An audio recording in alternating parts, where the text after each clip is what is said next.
Bienvenue dans ce nouvel épisode du podcast La Maison 4. L'épisode d'aujourd'hui m'a été inspiré par la constellation que je viens juste de finir avec une femme que j'ai accompagnée aujourd'hui et qui m'a donné envie de vous parler pour cet épisode de ce qu'on appelle le syndrome de la date anniversaire, qui est un concept dont on parle beaucoup dans le domaine de la psychogénéalogie. Alors généralement, c'est un concept avec lequel je ne travaille pas trop. Pourquoi ? Parce que c'est quelque chose qui peut se repérer quand on va construire non seulement un arbre généalogique de la famille, mais aussi ce qu'on appelle un génosociogramme qui va regrouper des dates importantes dans la famille, que peuvent être des dates de mariage, des dates de décès, la date de naissance des enfants, des séparations, etc., etc. Enfin, en fait, tous les événements qui ont pu être marquants dans l'histoire de la famille et qui permet de repérer s'il y a justement des dates qui se répètent, des séparations qui se font par exemple à chaque fois au mois de novembre, ou des maladies de certains membres de la famille au même âge, des choses comme ça. Et moi, je ne travaille pas, en tout cas très peu. Ça m'est très peu arrivé encore jusqu'à présent de travailler avec un arbre généalogique et donc également avec un génosociogramme. Pourquoi ? Parce que pour moi, c'est une démarche qui est plus mentale, qui est plus une démarche de recherche. Voilà, on va questionner, on va rechercher des infos sur les sites de généalogie, peut-être aux archives, etc. Et voilà, moi, c'est pas vraiment ma démarche. C'est pas non plus la démarche que j'ai eue dans la propre exploration de mes mémoires familiales. Tout simplement parce que de certains côtés, j'avais beaucoup d'infos, d'autres pas du tout. Et moi, j'ai une grande frustration, c'est qu'à chaque fois que j'essaie de créer mon arbre généalogique sur des sites voilà, qui sont connus et qui regroupent pas mal d'infos, en fait, moi, je trouve rien. J'ai des histoires de personnes que je connais qui me disent que en allant sur ces sites, elles ont remonté leur arbre, elles ont trouvé des photos, des documents d'époque, etc. Et moi, j'ai jamais rien. Et quand je tape le nom de certains de mes ancêtres, même dans des sites d'archives, j'ai rien du tout. Et donc, je suis hyper frustrée. Donc voilà, c'est une démarche que j'ai pas fait moi-même et que du coup, je fais très peu avec les personnes que j'accompagne. Alors, ça m'est arrivé. Notamment quand des personnes viennent et qu'elles ont déjà fait cette recherche, soit elles-mêmes, soit c'est un de leurs ancêtres, un de leurs aïeux qui leur a transmis ça.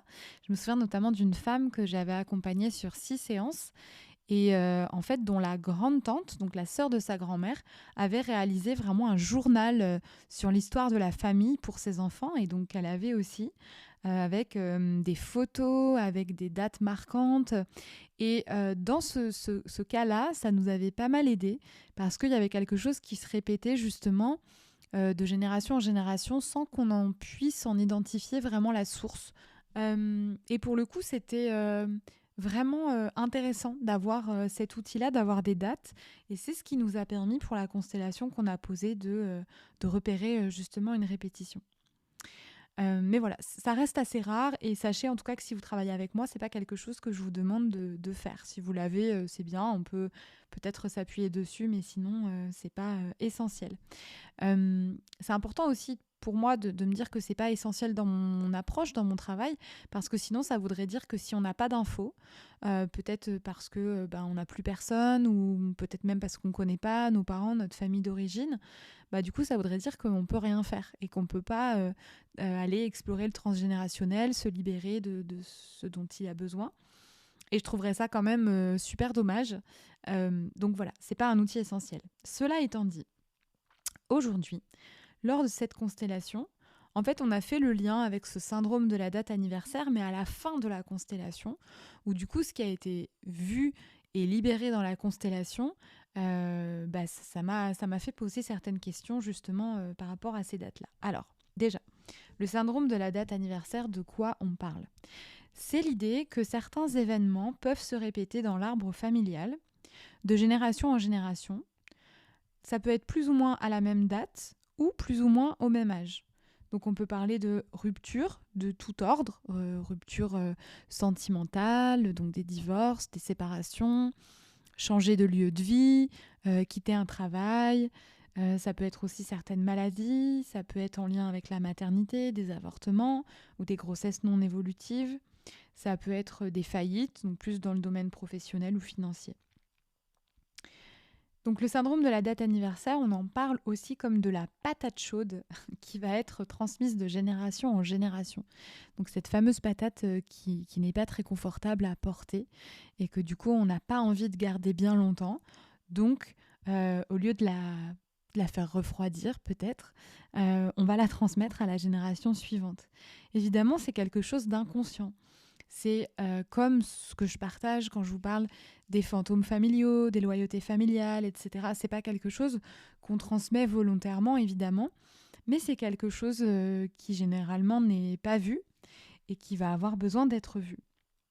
Donc c'est des aspects de notre arbre familial, des vécus de notre arbre familial qui sont vivants et toujours actifs en nous, le plus souvent évidemment à notre insu, jusqu'à ce qu'on décide, jusqu'à ce que l'un des descendants en tout cas décide de regarder de plus près. Si vous êtes ici et si vous écoutez ce podcast, vous devez sans doute savoir que nos croyances, nos choix de vie, nos comportements, que ce soit en matière d'amour, d'argent ou de travail, ils vont être influencés par la généalogie. Donc ils vont être soit des répétitions plus ou moins fidèles, soit au contraire des ruptures franches. Parfois c'est très visible, parfois c'est beaucoup plus diffus, mais dans tous les cas ça va être impactant. Le syndrome de la date anniversaire, il va plutôt tourner autour d'un événement qui va être plutôt d'ordre traumatisant. Donc je vous renvoie aussi à l'épisode sur la transmission des traumatismes que j'ai fait précédemment. C'est très en lien avec cet épisode-là. Donc un événement qui a laissé une trace, en fait, qui a eu de l'impact dans l'histoire familiale et qui va se rejouer donc de façon inconsciente, parfois à plusieurs générations d'écart. C'est vraiment l'idée, encore une fois, que ce qui n'a pas été intégré par la génération concernée va être transmis en héritage, donc comme une fameuse patate chaude, jusqu'à ce que quelqu'un regarde de plus près et fasse la lumière sur ce qui est en jeu. Au-delà des prénoms, des noms, des dates, c'est aussi la transmission d'une vision du monde qui se fait dans notre système familial. Alors concrètement, comment ça se passe ? Y a un événement qui va être vécu à une génération, à un certain âge, dans certaines circonstances, peut-être dans un lieu particulier. Et donc, les générations suivantes ou une des générations suivantes peut soit revivre exactement le même événement au même âge, faire les mêmes choix. Donc là, c'est ce que je disais tout à l'heure dans les exemples, ça peut être une séparation. Dans notre famille, tous les couples sur 3 générations, par exemple, se séparent après l'arrivée du deuxième enfant. Voilà. Parfois, c'est pas forcément un âge ou une date précise, mais ça va être dans un contexte particulier. Donc une fois qu'il y a 2 enfants dans la fratrie, généralement le couple se sépare et on peut observer que c'est le cas sur plusieurs générations. Tous les hommes dans cette famille, à 44 ans par exemple, vont déclencher une maladie. Peut-être que c'est la même, peut-être que ce n'est pas la même, mais en tout cas, il y a quelque chose qui se répète au niveau de l'âge. Et puis parfois, c'est pas tellement l'événement qui va se répéter, mais par contre, ce qui peut se transmettre plus ou moins fortement, alors parfois c'était déjà là avant et ça va être exacerbé à ce moment-là, parfois ça n'était pas présent et ça va se déclencher, mais ça peut être une émotion, ça peut être une peur par exemple. Je n'avais pas peur de quelque chose jusqu'à cette date-là, et puis à partir de cette date, à partir de cet âge que j'ai eu et qui correspond à l'âge auquel il est arrivé quelque chose à un de mes ancêtres, je vais déclencher une émotion qui va prendre beaucoup de place et qui sans doute du coup ne m'appartient pas totalement. Alors comme je vous disais, parfois c'est quelque chose qui va être très flagrant, parfois ça ne l'est pas et on va le voir par la suite.